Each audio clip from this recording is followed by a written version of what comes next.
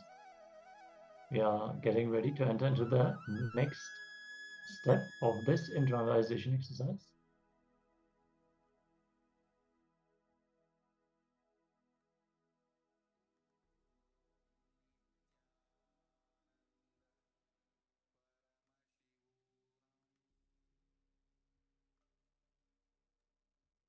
So second, understand you don't have to worry.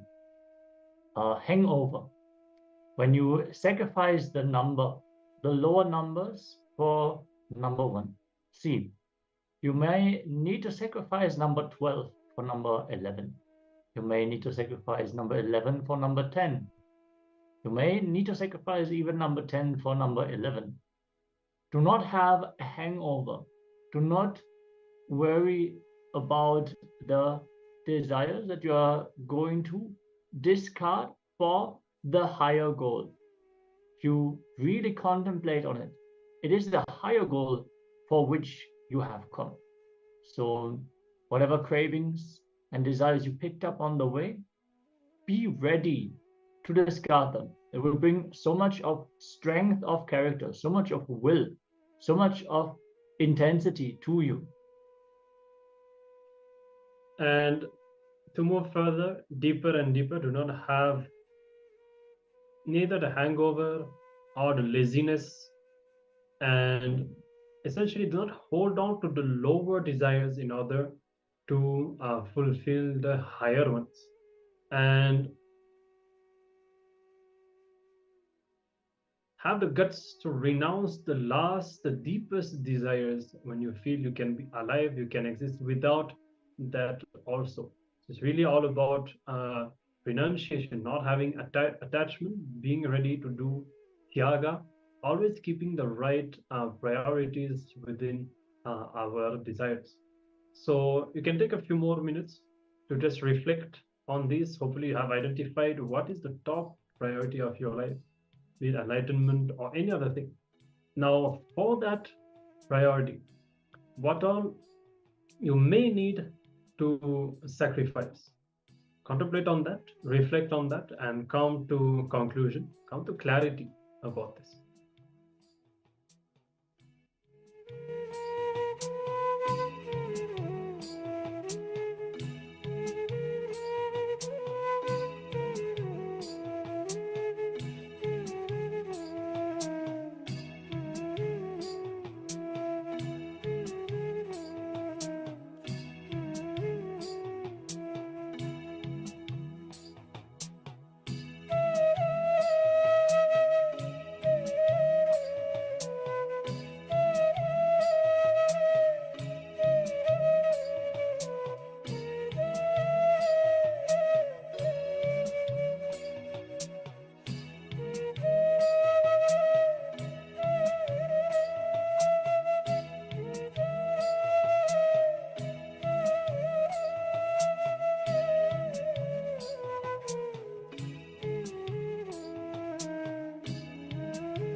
Yes. Hopefully you have completed the exercise, taken some time to internalize and look in what are the priorities of your life and what you may need to do. Eventually, doing a certain amount of sacrifices on the smaller pleasures, smaller desires for the sake of your higher goal. And you need to be clear about what your higher goal is. As Swamiji says, actually, in reality, when you drop something for your higher purpose, you will see that you will have your higher purpose and that also. But if you do it the other way around, you will it will not work the same way.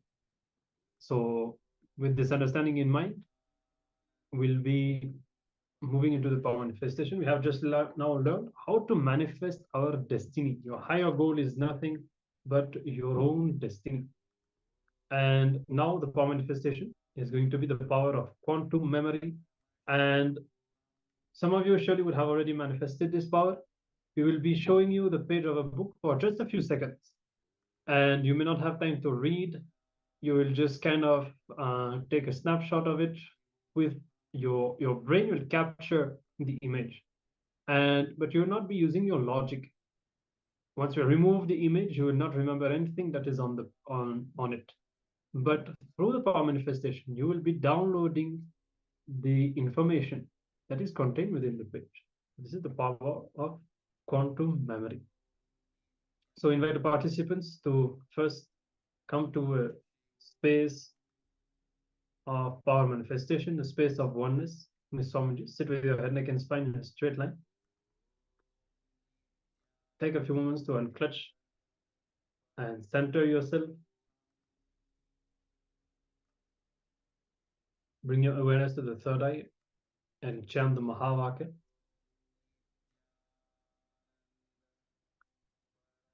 So we hope that you are all ready for the power manifestation. We'll be first showing you the image for just a few seconds. To have awareness, pay attention to the screen.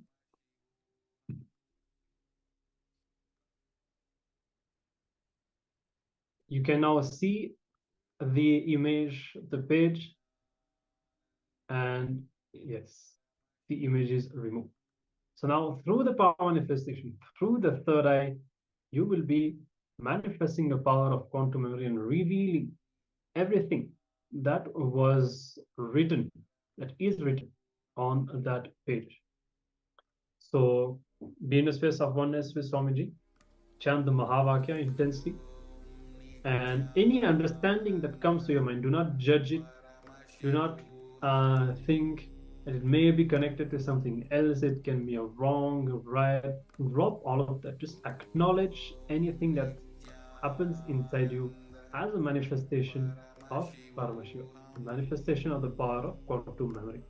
So we'll be beginning the power manifestation now. Nithyananda Paramashivoham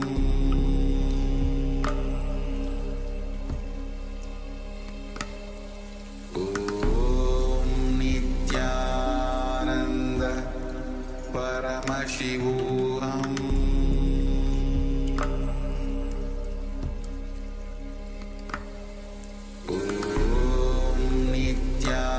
Nithyananda Paramashivoham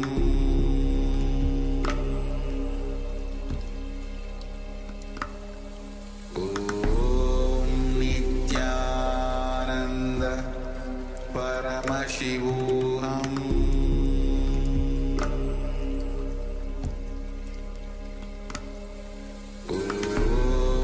Nithyananda Paramashivoham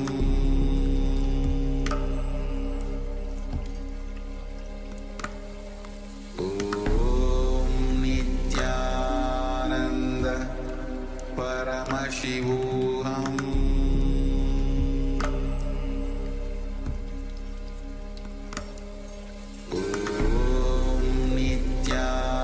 Nithyananda Paramashivoham